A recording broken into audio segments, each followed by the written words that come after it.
Tinutuloy-tuloy na nga po natin ang usapan about surviving. Kasama po natin ngayon ang isang book author ng librong When the Heart Attacks. Yan, si Miss Cherry Africa. Good morning, Miss Cherry. Good morning, Emma. And thank you for having me here. Thank you for being here. We're so excited to know about this book. Tungkol saan ba to? Tungkol ba sa literal na heart attack ba ito, Miss Cherry? Well, heart attack, no, spiritually and emotionally. The complete title is When the Heart Attacks, Everything Falls into Place. It's actually giving, parang ginagawa mong bida ngayon ang heart in leadership, in parenting, in a lot of your interactions. Kasi di ba iniisip nila parati pag may heart, you're a soft person, you're a weak person. But we wanna, raise awareness and generate awareness. There's so many things that the heart can do that can actually help us to become better and to drive our highest results. So ano ba to? Heart over mind? Ganun ba? Hindi. It's really just knowing kung ano ang role ng heart sa life natin, di ba? So we have three brains. We have the head, we have the heart, and we have the gut. Lahat yan may neurons. The heart has 40,000 neurons, which means it can think by feeling. No, ang heart natin, nandito yung values natin. Nandito yung connection natin with people. Nandito yung love natin, no? Yung compassion, yung joy natin. When it is time for leaders, to actually use all of these skills, we need to make sure it's the heart that prevails. So it depends really on the context and on the situation. Bakit ba importante na gamitin din natin yung heart, Miss Cherry? Because our values are in our heart, di ba? Our connection, our understanding of people, that's in our heart. No, a lot of times when we talk about business, for example, or corporate serious thing like strategy, business strategy, we think it's all cerebral, di ba? Pero a lot of things that could go wrong are based on heart problems, di ba? Heartbroken, yung mga tao minsan sa kumpanya, mga tao sa relationships natin, heartbroken. So no matter how cerebral we attack it, di siya mag-work, di ba? Kasi the strategy is a personal strategy, it's not a business strategy. So this particular book, the book that I've written, is actually a collection of short stories that I've learned working with people in companies and in different life situations to try and yung mga things na tinuturo nila sa akin, as a coach also, on how we could actually help people more by engaging the heart, para kasali siya. Sakto sa topic natin today, Miss Cherry, story of survival. So iba't ibang story of survival yung meron dito sa librong When the Heart Attacks? Yes. May personal stories, may stories of companies or businesses, startups rin, or big companies, especially during the COVID. Meron din stories of leadership and parenting. So, iba-iba. Parang iba't ibang buhay. Ito siya, ang libro When the Heart Attacks.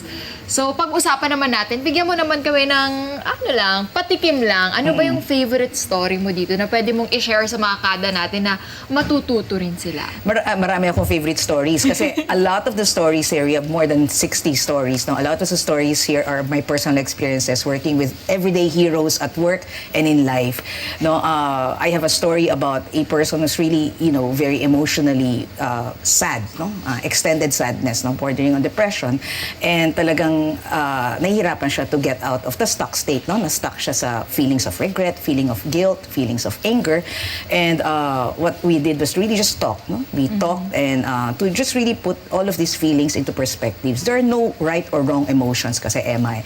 There are only useful or useless emotions. At the time that you wanted to get out of the state na talagang parang ipit na ipit ka, trap na trap ka, you need to be aware of ano yung kalaban mo, ano yung makulit na emotion na dapat mong patigilin and replace it with something more resourceful. No, so at that time, as we were talking, then na-realize niya that she needed to access one emotion. And this emotion is called hope. No? Pag in-spell mo nga hope, H-O-P-E, hang on, pain ends. No? Yes. Yung pain, temporary lang yan, di ba? Pero it is very hard to actually see that pain is temporary when there's no hope.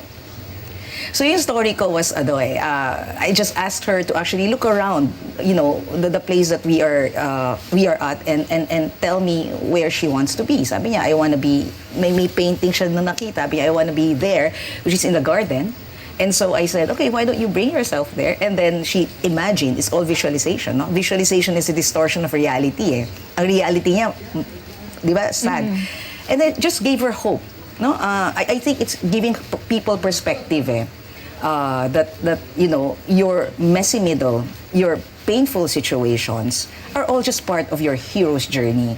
So yung book is all about the journey of heroes, everyday heroes, and the emotions that are important to tap, to generate, to reproduce, and the emotions that you need to quiet or extinguish.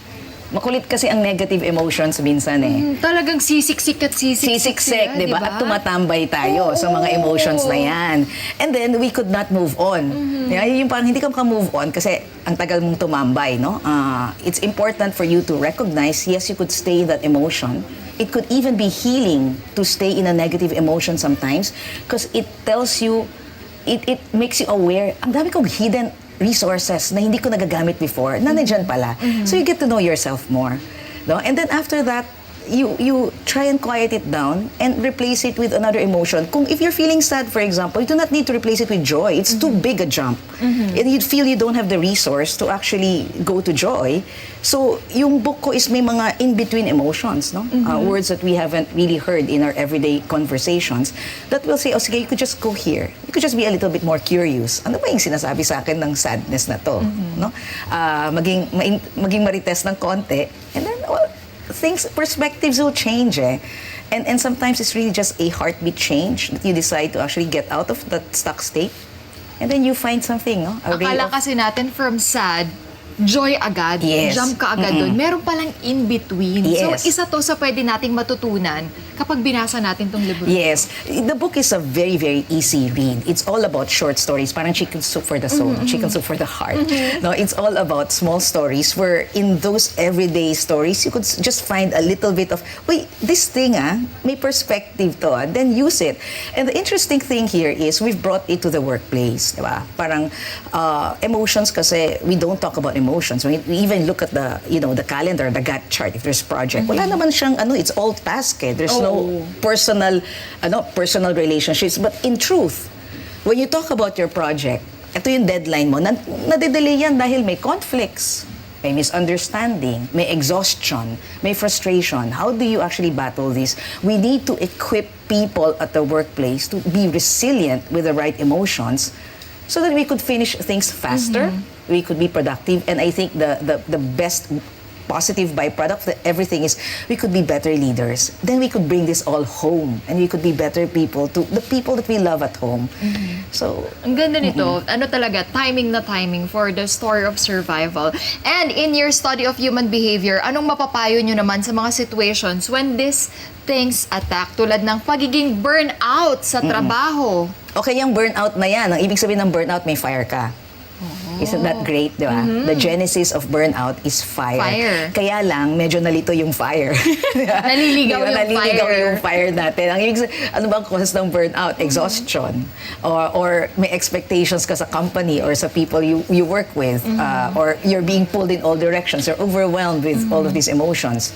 So, very simple. You just stop, stay, recognize the emotion, no? And then ask the fire to direct you into some place better. I love it. Kasi di ba yun yung lagi nilang sinasabi na parang burnout na ako sa trabaho. Pero hindi nila alam, nandun yung fire eh. Yes. Kailangan mo lang hanapin, tapos ilagay sa tamang direksyon. Yes, opposite ng burnout is fired Fire! up. Di ba? Kaya naman, kailan ba nila to pwedeng mabili at saan ba nila pwedeng mabili itong libro na to? New Year. New Diba? Year. We're gonna launch it in the new year. Pwedeng bigay yan ng mga bosses, no, leaders as gifts to their people, or even to, you could give it as friends. Kung gusto niyo mag-resolution, New Year's resolution to resolve to have better emotions, this is a very great book for you. Yun. Kaya saan ba nila pwedeng mahanap po ito? They can Miss contact Cherry? us.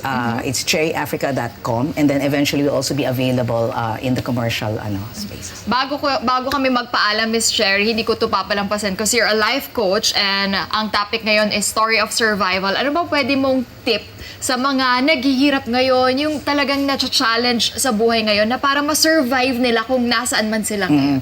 I think perspective and, look for the resources. We have the resources that we need in order to solve our problem. Part of that is communication, di ba? To ask for help. So, ang inano lang is lagyan natin ng perspective yung problems natin. All problems have solution. Otherwise, it's just a fact of life. We move on from facts of life. So, mahirap when we are in that situation. Importante magkaroon ka ng perspective na, ano ba, always hold on to your purpose. Sabi nga nila, no, if there's a giant problem, tandaan mo, meron din yung giant blessing na kasama. Yes, yes. Thank you very much, Miss Cherry Thank you Africa. so much, Emma. We can't wait for that book. Yes. Yan. Maraming salamat. Kaya mga kada, hanapin niyo po cherryandafrica.com. Cherryafrica. cherryafrica.com. Diyan niyo po pwede mahanap yan. Hi mga Kanet 25! This is Emma Tiglao. For more Kada Umaga updates, just click the subscribe button and follow us on Net25 social media pages at Net25 TV and at Net25 Entertainment Facebook page.